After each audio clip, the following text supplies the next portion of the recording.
As I know, last time we met was Wednesday. We started talking about, okay, the Enlightenment. Some textbooks, some historians also refer to it as the Age of Reason. All right. Typically, most people peg it to around the 1700s. All right. Where basically humanity begins to look at things more rationally, applying human thinking and science to explain various phenomenons in nature, and not just saying, well, this is what God wants, or because God said so. Okay. Eventually, this moves on from science into politics. Okay, where the idea of divine right is questioned. Okay, and so we see during this time two English philosophers, and I promise I'll come back to this slide. Okay, where are you?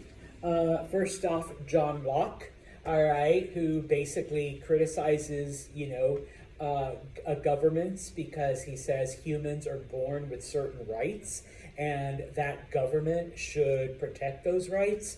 And if it doesn't, then humans have the right to create a government that does protect those rights. The three rights: life, liberty, property, and of course the last right is the right of revolution.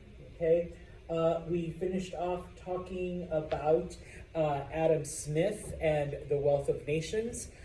In this case, the basis of a capitalist system, how humans need to be free to make as much money as they can, and in that way society will be better. Okay, and so continuing on with this theme, okay, going back to or I guess maybe the next thing of attack, because we are now questioning, the gods are mad, that's why it's snowing, and of course we have a king because that's what God wants. Well, now attacking religion itself. Okay, and little by little we begin to see then the philosophers, the Enlightenment thinkers, become more and more critical of religion, okay, as being nothing but superstitious, being nothing but irrational fears of this unknown, higher power that's going to send you to hell if you don't, do what it says. Okay, and so two philosophers during this time, another Englishman, David Hume, his reasoning for why, religion is stupid is like, okay, so you're telling me that for like thousands of years God performed these miracles and there were, talking snakes and the sun stopped in the sky and some dude like made the Red Sea split up and Jesus turning water into wine.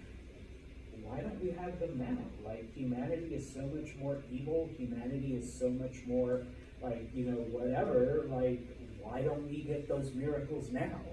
Okay? And obviously you can apply this argument to even times like today. All right? If we needed someone to split the Red Sea, it's like today, not 10,000 years ago. Okay? So where are those miracles?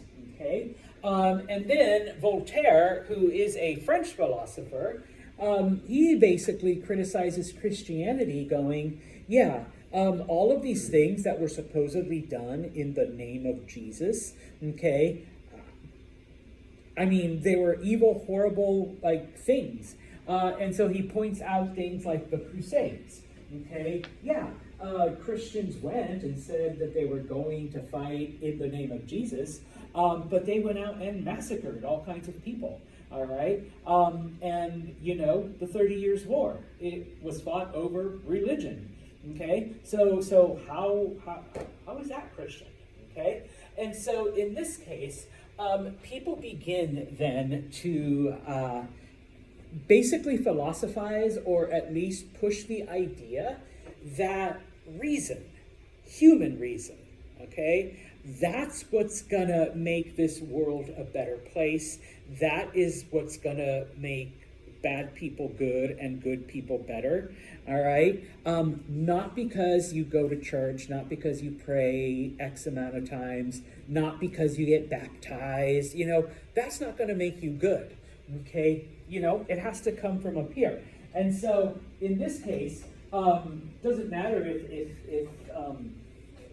you pray every night and you say, oh my gosh, God, help all the homeless and hungry people, all right? And that's your prayer every night.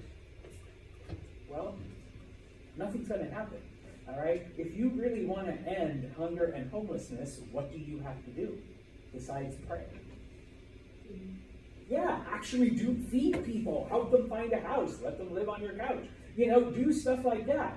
And so in this case, that's what's going to make the world better, okay? This is what's known as humanism. All right, where basically it's us that are going to make the world better, okay? And so in this case, and this actually goes to our founding fathers as well, all right? If anybody tells you that the U.S. was made as a Christian nation, they're lying to you, okay? Because it wasn't, all right? If anyone says that, like, the founding fathers were atheists, okay, also, they're lying to you because they did believe in a higher power. Okay, the popular religious ideal of the time was something called theism. Okay, what is theism? You believe in a higher power.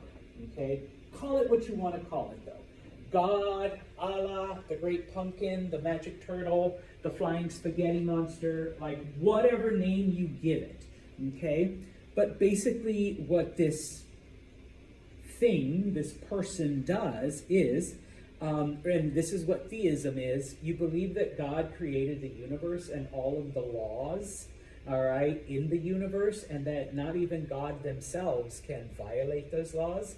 And then once everything got started, now God is just standing there watching everything unfold, okay? The best example that someone gave me when I was a student for theism, and if you've never done this, I feel so bad for you. Have you ever, Angelina's like, what? Have you ever set up like an intricate thing of dominoes? Okay, like up and down and through a stairs, and you're like, yeah. You have, yeah, you're like, all around the room, okay? Well, basically that's God, or whatever your version of God is. He or she has set up the entire intricate domino set. Once it's all set up, what do? You push the first one over, and then you just watch it all unfold. And God, or whatever you think that is basically just the big domino creator, fixer, setter-upper. And then he does that, and then he just sits back and watches the creation just unfold. Okay? So, praying to him that homelessness will end, is that going to do anything? No, because he's just watching. All right? That's it. Like, I made all this shit. Now I'm just going to sit back and watch. All right? So it's up to humans, okay, to make things happen. All right? That's theism.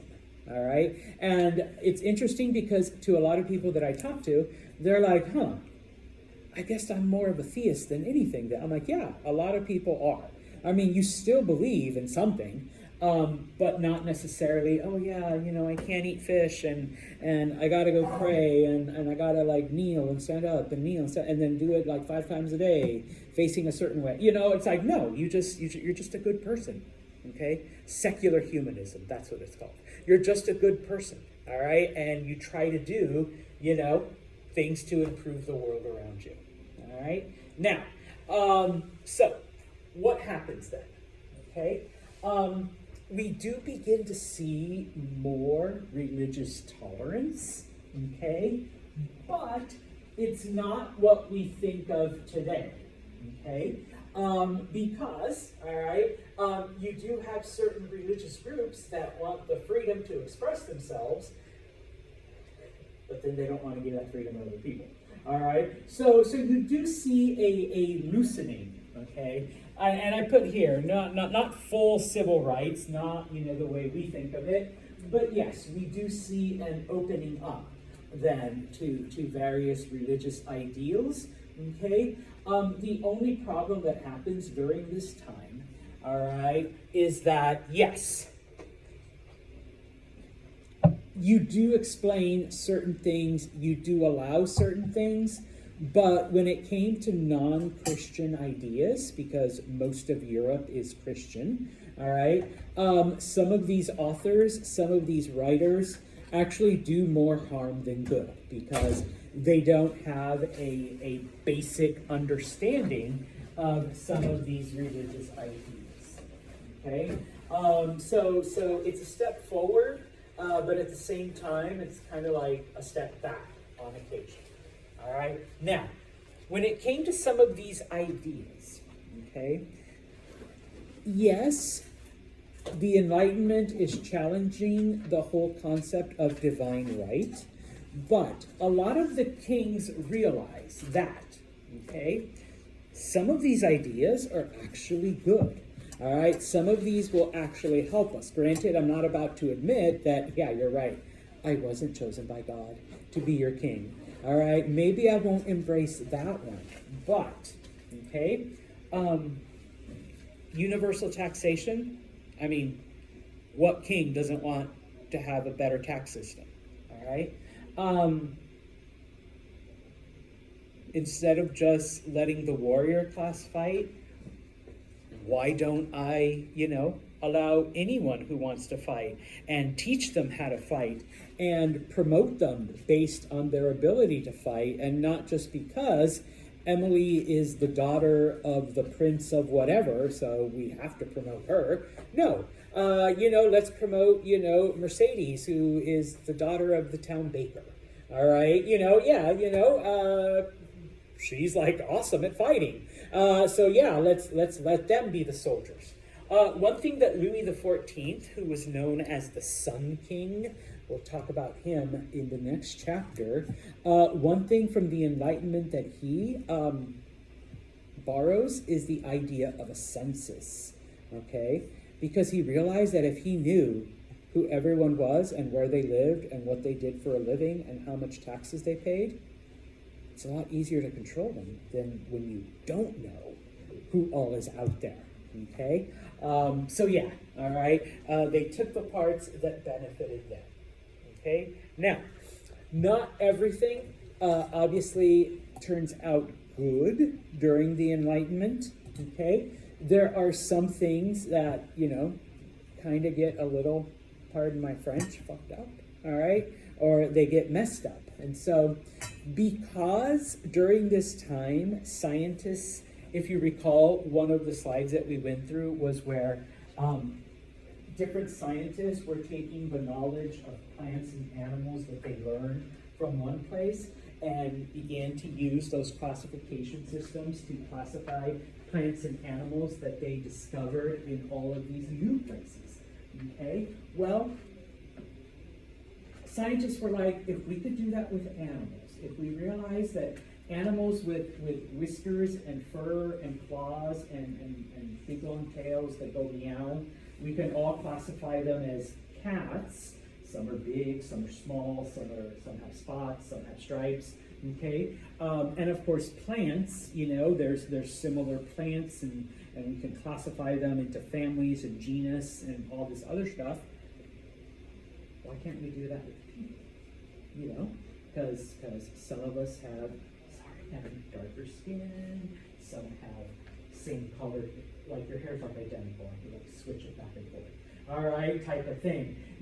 Some have short, long, sorry Alicia, you're the only blonde in here, really light hair, so why can't we classify people that way as well? And so in the 1700s is when people, and in this case, Enlightenment philosophers, come up with the idea or the concept of race, okay? Different races. Before this time, people didn't look at people that way, okay? And so now, this is for everyone outside of the royal families. Okay, because they were really the only ones that, people kept track of, or, because obviously, you have to be able to claim, like, yeah, I'm king because, my father was king, my grandfather was king, my great-grandfather was king. So, we know, who we are. And of course, this way, my son can be king and then my grandson and the whole thing. But for the average person, like, nobody really cared.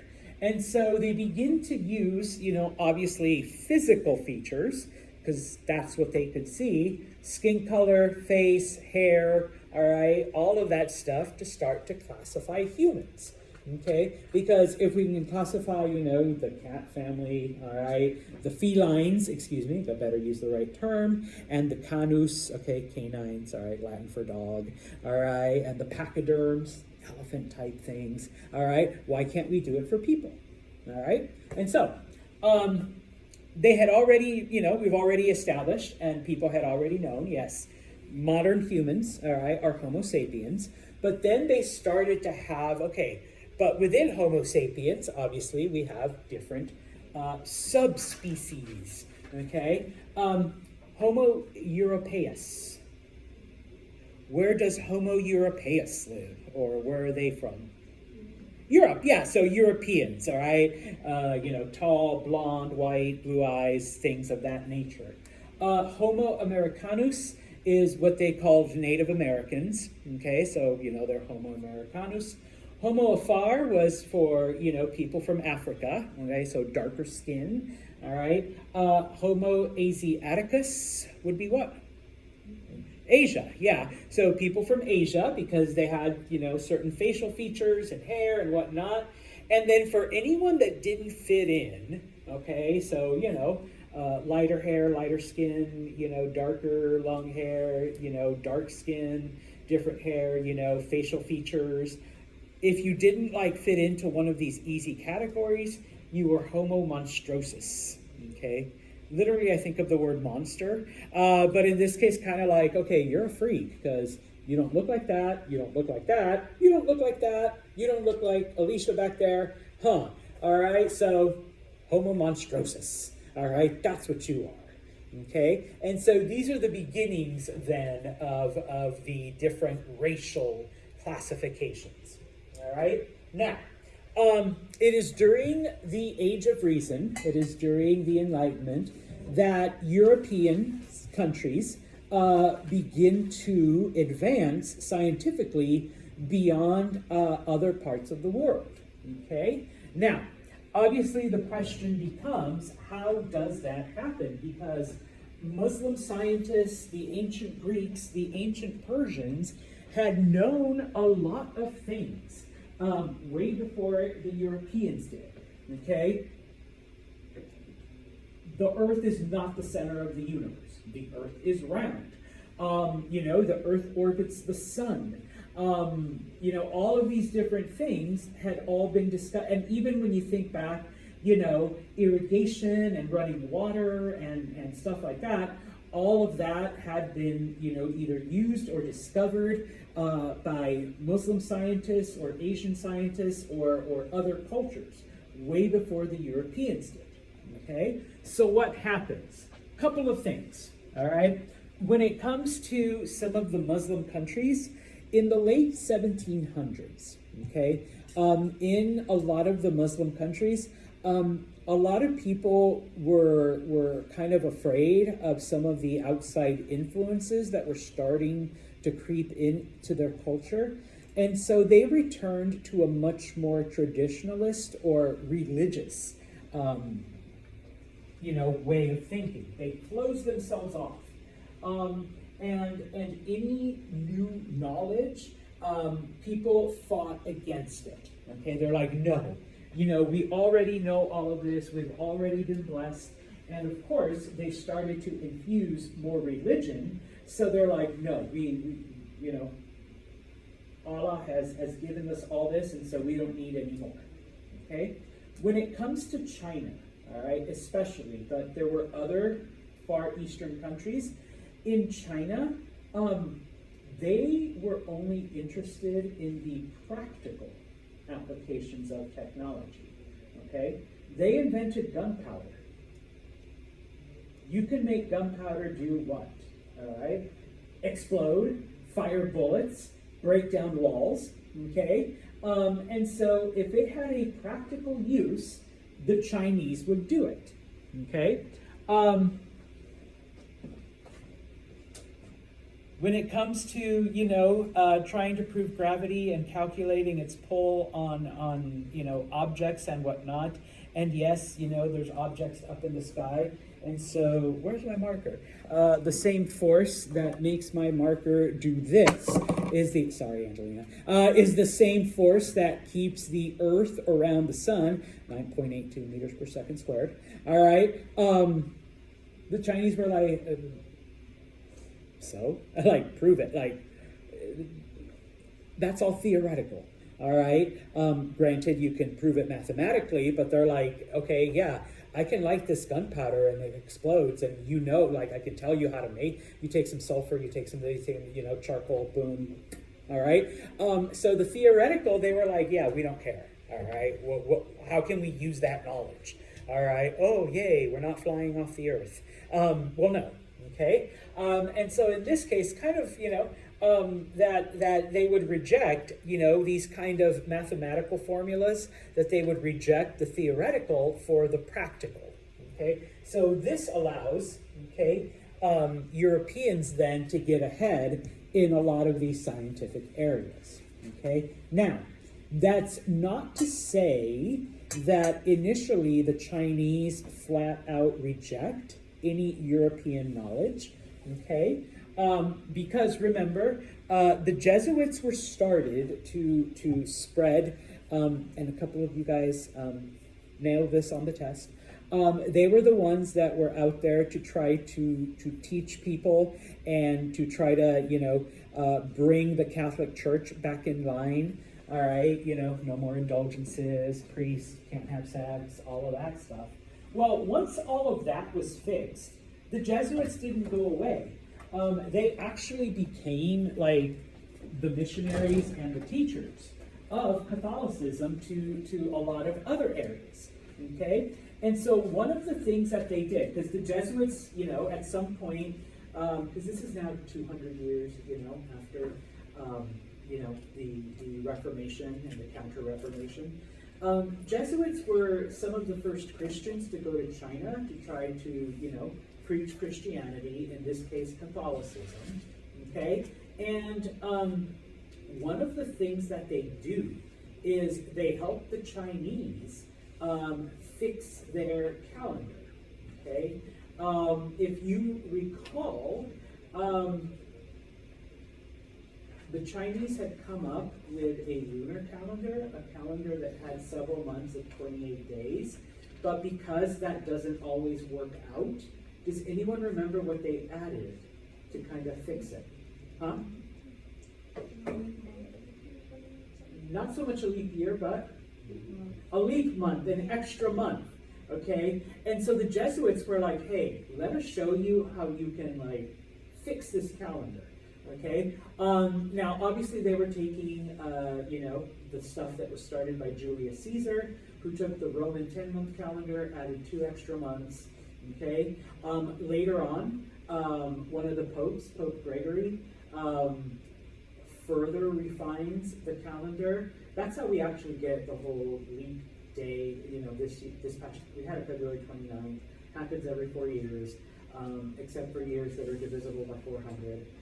All of this other, it's like a really weird, complicated formula. Well, the Jesuits taught this to the Chinese and said, and look, if you follow this, you'll only have to have an extra day every 4 years, not an extra month, all right, through this whole thing, okay?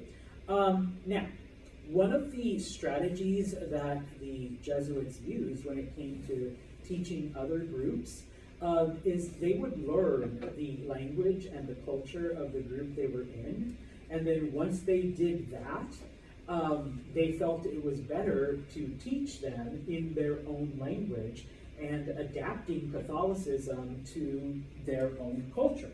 Okay, so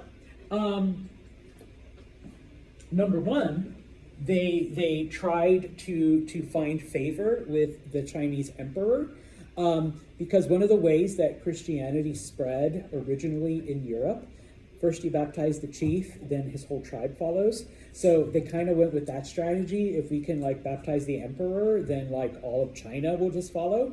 All right. And so it doesn't happen that way. And in fact, very few people actually accept Christianity. Now, the Pope at the time was a man named Clement. And what the Jesuits had done was they had participated in certain Chinese ceremonies to try to like, hey, we're willing to learn about you guys and accept you guys. And in return, maybe you can listen to our message. And so they participated in some ceremonies, and when the Pope found out, he was pissed. He's like, how dare you? I mean, I sent you there to baptize and convert all of these people, and you're like doing like their stuff, all right? So basically, he orders them to leave China. The Chinese emperor is offended, and so China closes itself off to any like religious contact with the West. Okay, they ban Christianity, they expel all the Christians, and boom, that's it. Okay, which honestly I do find ironic, because in a lot of other areas, and just look at yesterday, all right, what does Jesus have to do with an anthropomorphic rabbit delivering eggs and chocolates? Mercedes is like, nothing. You're right, absolutely nothing. Where do we get the whole Easter Bunny tradition and candies and all of that other shit? Germans, yeah. It's from the Germans. And in order to convert the Germans in the 400s and 500s, Christians were like, hey, tell you what, as long as you say Jesus every now and then, bring the rabbit, bring the eggs, bring the chocolate. I don't know if they had Peeps back then, but the yeah, little yellow marshmallow ducks.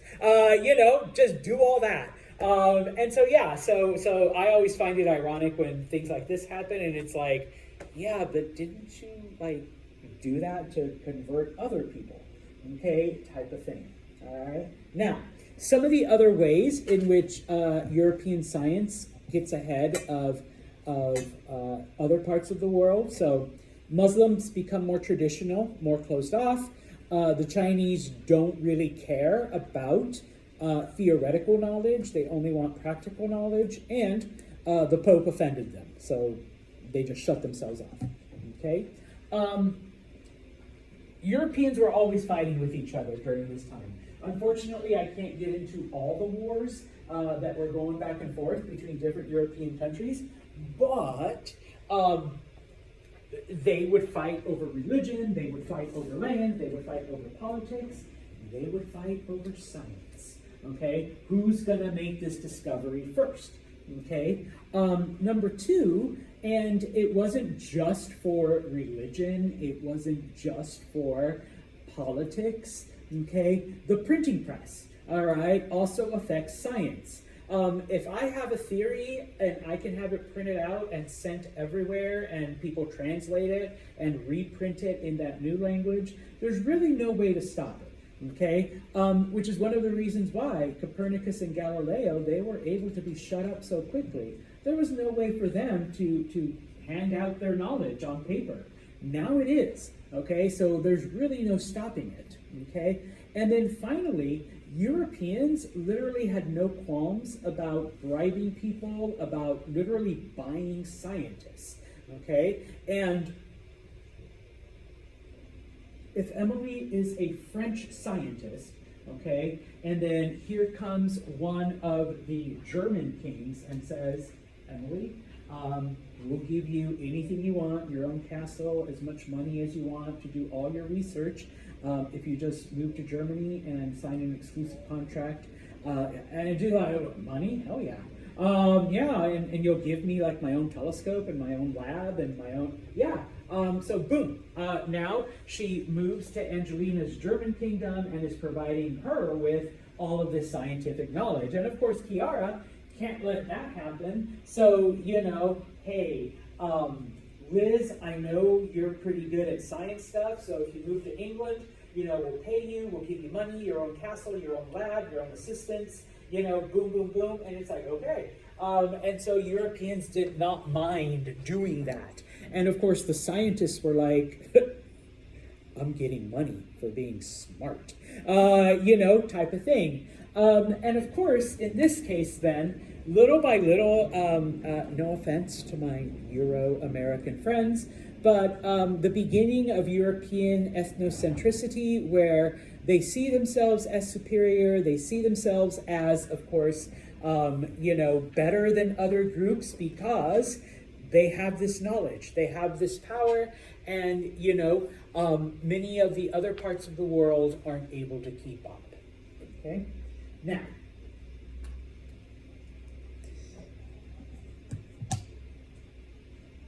how does this then lead us to the world that we have now? Okay? In addition, looking first at Africa and the Americas, okay? In addition to guns, all right, because, guns for slaves, okay? A lot of missionaries would also go to Africa to try to convert, okay, many of the people. And not just into Africa, but also amongst the Native Americans, okay? Because by now, I know I didn't get too much into it, but by now, natives have souls, and we suppose Africans can be taught to have these things as well, okay? And so in this case, a lot of natives and a lot of Africans do convert to Christianity, okay? But in many of these areas, a lot of the natives and a lot of Africans still keep a lot of their traditional beliefs. And so we begin to see a slight mixing of these, okay? When it came to the Americas, when it came specifically to the natives, once again, it was the Jesuits that were the missionaries. And so what they would do, once again, is they would live amongst the native tribes, they would learn their language, they would learn their cultures, okay? And one of the things that they did, and I think I've mentioned it a few times before, and this is the reason why, from the Maya, we only have one book, like out of everything that the Maya ever wrote, because the priests came in and destroyed everything because they considered it evil. Okay, they went to various temples and destroyed them. They smashed the idols. They tried to get rid of most of the religious beliefs of the natives. Now, when that didn't work, when people wouldn't give up, because you can smash an idol, you can destroy books, but, if you believe something, it's up here, it's in your heart, you remember it, and, that's what the natives did. And so basically, they start doing the thing that Pope Clement reprimanded them for when they did it in China. And so in this case, the Jesuits are like, okay, you have an earth goddess, all right? And right now I'm talking about the natives of Bolivia. All right, you have an earth goddess and her name is Pachamama, okay? How about if you still keep her, you still pray to the earth goddess and you still do your thing, except now we call her Mary, okay? And we give her a white face and we give her that big blue dress and the crown, okay? But it's still Pachamama, but you gotta call her Mary. Okay, and the natives were like, yeah, okay, that works, okay? And so little by little, we see many of the local gods becoming Christianized. And so they're like, okay, Santos and people of Mexico, don't call him Quetzalcoatl anymore, okay? How about Saint Anthony? All right. You can still draw him like a snake or, a bit more human, put a beard on him, and he'll help you find, I forget what he does, lost things, police officers, whatever. It can still have those qualities, and you can still do all right, no human sacrifice, but you can light fires and stuff. But now you have to call him this. Okay, and so, in a lot of areas, a lot of the native gods just took on Christian names of already established saints and whatnot. And I remember asking one time, why are there so many virgins? Like virgin, in Mexico it's La Virgen de Guadalupe, in Argentina it's La Virgen de Rosario and La Virgen de Luján. In Bolivia, it's Pachamama, and here it's Fatima. And then people are like, well, because they took the local Mother Earth and just changed her into because there weren't 50 Marys, all right, type of thing. And so it was like, okay, yeah, let's just change them into that. And so this way, many of the natives were converted. And so in this case, like I said, and especially amongst the Native Americans in South America and Mexico, I'm much more familiar with Aztec tradition and whatnot. Christianity wasn't a replacement for their old religion, it was just an addition. Okay? Okay, fine. We will call our gods by your gods' names. Okay? But we're still going to do all of this other shit. And we're still going to believe. And just as an FYI, I had relatives. There's still spirit rivers, river spirits and tree spirits and air spirits, except the air spirit's called, I don't know, St. John, type of thing. So we're still going to do all of that, okay? Now, the Europeans also tried to convert their slaves. I put their mixed results because at first, if a slave converted to Christianity, then they had to be freed. All right, because how can you enslave another Christian? And while I'm sure a lot of them had faith, what do you think would happen if I just told, my slaves, if you become Christian, I have to let you go free? Kiara's like, yeah, I'd say Jesus. All right, and so yes, and so because of this, that actually stopped after a while because I was like, wait a minute. All of my slaves keep converting to Christianity and I have to set them free. This isn't working. And so we do see some mixed results there because, were they converting because they truly believed or because they wanted freedom? Okay. Now, that's not to say that Europeans didn't, become involved in native culture, because some of them did, okay? Typically, it was shipwrecked sailors or people who were parts of expeditions that would somehow be left in the jungles, and they had nothing else but to just absorb into the native tribe. Many, many years later, when, other groups would come, they'd find this, white person amongst all of these natives, okay? And in this case, what really disturbed people is that on occasion, there were some Europeans that saw that the natives lived a much simpler and happier life, and Europeans actually wanted it, okay? They wanted to abandon, their tradition and become native. And so, it happened quite a bit. Kiara. Was it like a niche group of people who did it, or was it something that people started because It was just niche. It was more than anything people that, saw the simplicity and how some native groups were just happier and they wanted a part of that too. Some people felt that that's what the utopia would be like, take off this damn clothes, just run around the jungle and eat what nature has for you. But in a lot of cases, it was like Europeans that were shipwrecked or lost or somehow abandoned. And so they adopted native culture. All right. I'm going to stop right here, okay? We will continue talking about Europeans in the Americas, but before